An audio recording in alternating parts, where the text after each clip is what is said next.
Tudo começou numa Rússia de incertezas, com um Yeltsin em declínio e com um Putin pouco conhecido, com o Yeltsin tendo problemas de saúde e com a popularidade caindo. Os aliados de Yeltsin, chamados de a família, procuravam um sucessor confiável que garantisse sua proteção e preservasse seu poder. A elite de Yeltsin precisava de alguém confiável e Putin parecia ser o cara certo, sem ambições próprias, disciplinado. Então eles escolhem o Putin, um personagem relativamente desconhecido e considerado um burocrata eficiente. Putin havia trabalhado com o Yeltsin nos anos 90 e foi conhecido pelo pessoal de A Família, especialmente pelo presidente do Banco Nacional de Desenvolvimento e aliado próximo do Yeltsin, Boris Berezovsky. Agora, sobre o Putin, ele foi contratado pelo prefeito Anatoly Sobchak e serviu como seu assessor jurídico e depois como chefe do gabinete do prefeito.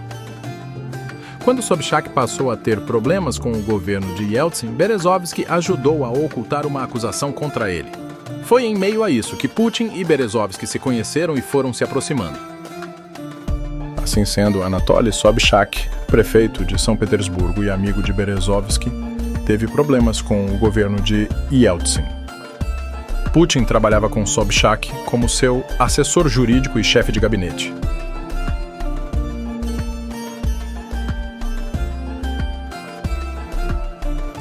Putin conheceu Sobchak quando era advogado de um dos clientes do prefeito, que era doutor em Direito e professor de Direito Constitucional na Universidade Estatal de São Petersburgo, na década de 1980. Depois, Sobchak se tornou um dos fundadores do Movimento Democrático do Povo Russo e, em 1991, foi eleito prefeito de São Petersburgo, antiga Leningrado. Putin se formou em Direito na Faculdade de Direito da Universidade Estadual de Leningrado, depois rebatizada de São Petersburgo, e conheceu Sobchak nesse período. Depois da faculdade, ele se tornou oficial do KGB e serviu como agente na Alemanha Oriental. Durante a era soviética, a KGB era vista como uma organização importante e poderosa na sociedade russa. A imagem da KGB era de uma instituição nobre e patriótica, que trabalhava para manter a segurança da pátria. Era uma honra e um privilégio ser um agente da KGB. Putin entrou na KGB em 1975, quando ele estava estudando Direito na Universidade Estadual de Leningrado. Ele disse que se inspirou a seguir a carreira de espionagem após ler A Idade da Traição, de Kim Philby, um traidor inglês que deu informações secretas para a União Soviética. Era bem disputado. Para se tornar um agente da KGB, era necessário ser bastante capaz, bem como ter suas lealdades e opiniões testadas. Era uma instituição selecionada e o processo de entrada era rigoroso. Os requisitos incluíam, além de formação superior e capacidades físicas, estar totalmente alinhado com o regime soviético. Ele foi convidado a fazer testes de segurança e psicológicos e seguir a formação da KGB, onde ficou por 16 anos e subiu até o nível de capitão. A KGB procurava alunos excepcionais, e Putin era visto como um destes. Ele era extremamente inteligente e havia mostrado lealdade e patriotismo. Além disso, a experiência de Putin em artes marciais mostrava que ele era habilidoso com as mãos. Ele havia também mostrado uma boa capacidade de influência em seus colegas. Putin era membro do conselho de estudantes da universidade, o que mostra que ele tinha certo envolvimento no grupo. Em relação às artes marciais, ele praticava judô desde criança e, com o tempo, chegou ao nível de Black Belt. Ele foi também campeão da Rússia. O judô era importante para ele e, provavelmente, ajudou na indicação para a KGB. Após a queda do Muro de Berlim, retornou a São Petersburgo. Em 1994, ele virou chefe de gabinete do prefeito e foi durante esse período que ele conheceu Boris Berezovsky. Em 1996, Putin deixou São Petersburgo e foi trabalhar para o governo federal como assessor da administração do presidente. Em 1998, Putin se tornou chefe da Administração Federal de Segurança, FSB, o sucessor do KGB. Em 1999, ele foi nomeado primeiro-ministro pelo presidente Yeltsin e, em dezembro, Yeltsin deixou o cargo e Putin se tornou presidente em exercício. E Putin foi eleito presidente pela primeira vez em 2000, sendo reeleito em 2004 e novamente em 2012. É verdade que Vladimir Putin se tornou uma figura conhecida no noticiário em 1999, quando afirmou que ia destruir os terroristas chechenos. Ele tinha acabado de ser designado como chefe do Serviço Federal de Segurança, FSB, e disse que sua prioridade era lidar com a crise chechena. Putin usou um tom forte e combativo quando falava sobre lidar com os terroristas chechenos. Mandar os terroristas privada abaixo. Os tempos eram complicados e o povo estava cansado de uma Rússia doente e com os ânimos baixos. Acharam que o Yeltsin não conseguia conduzir o país mais e era uma questão de tempo até ele deixar o cargo, de uma forma ou de outra.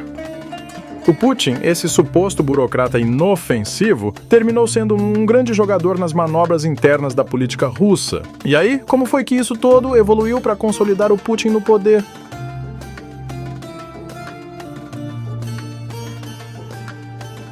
Uma narrativa cheia de reviravoltas, certo? Vamos lá, uma Rússia em crise, uma liderança em colapso. Yeltsin, debilitado pela saúde e pela popularidade, joga seu último dado. Vladimir Putin, um nome desconhecido para a maioria, um passado na KGB que não chamava atenção. Dando voz a todos esses acontecimentos, parece-me que Putin conseguiu capitalizar num momento de fragilidade política russa e tirar vantagem disso para se tornar o homem forte que todos conhecemos. Toda essa dinâmica de poder é um tanto intrigante, não é? Yeltsin considerou Putin como o seu sucessor. Yeltsin contratou Putin como o seu chefe do Serviço Federal de Segurança e apoiou sua campanha eleitoral como o sucessor da presidência.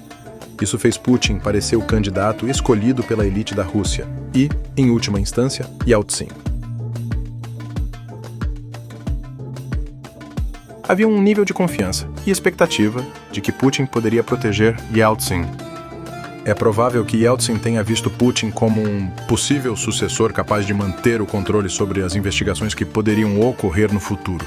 Além disso, Yeltsin provavelmente achou que Putin teria as capacidades necessárias para manter o poder e não permitir que a oposição causasse qualquer ameaça a ele. Yeltsin provavelmente temia investigações sobre corrupção e roubo de bens públicos, já que há muitas suspeitas de que ele e seus ajudantes tiveram muito a ver com o saque do país e com o arranjo de acordos com os oligarcas durante os anos 1990. O que leva Yeltsin a Putin? Putin fez questão de deixar claro que não deveria ser considerado um candidato Yeltsin, e o fato de recusar o telefonema de Yeltsin foi visto como uma demonstração de sua autoridade. Putin desapropriou empresas de oligarcas como Mikhail Khodorkovsky, Chevron, Boris Berezovsky, Rusal, Roman Abramovich, Sibneft e Vladimir Potanin, Norilsk Nickel. Ele também tomou controle das empresas petrolíferas Yukos e Sibneft, assim como da maior empresa de telecomunicações russa, Svyazhinvest. Putin fez isso como uma forma de demonstração de poder e de exercer seu controle sobre as elites, assim como de criar uma nova forma de governança e de garantir que ele e seus aliados controlassem essas empresas, e não apenas os oligarcas. Isso também permitiu a Putin transferir dinheiro e poder para outras empresas e pessoas que eram consideradas fiéis ao seu governo. Sibneft foi uma das maiores companhias de petróleo e gás da Rússia e foi privatizada nos anos 1990, tendo sido adquirida por Berezovsky, e Roman Abramovich era uma das principais empresas petrolíferas do país e teve um papel importante na economia russa. Alguns setores da sociedade pensam que Putin e Berezovsky eram tipo um casal que briga muito. Eles podem ter sido aliados em um momento, mas é claro que os interesses de cada um não concordavam.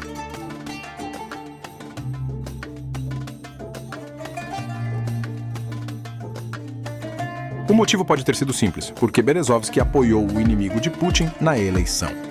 Berezovsky foi um dos bilionários russos que apoiaram o líder de oposição Vladimir Guzinsky na eleição. A partir daí, o rompimento entre Putin e Berezovsky pode ter se tornado inevitável.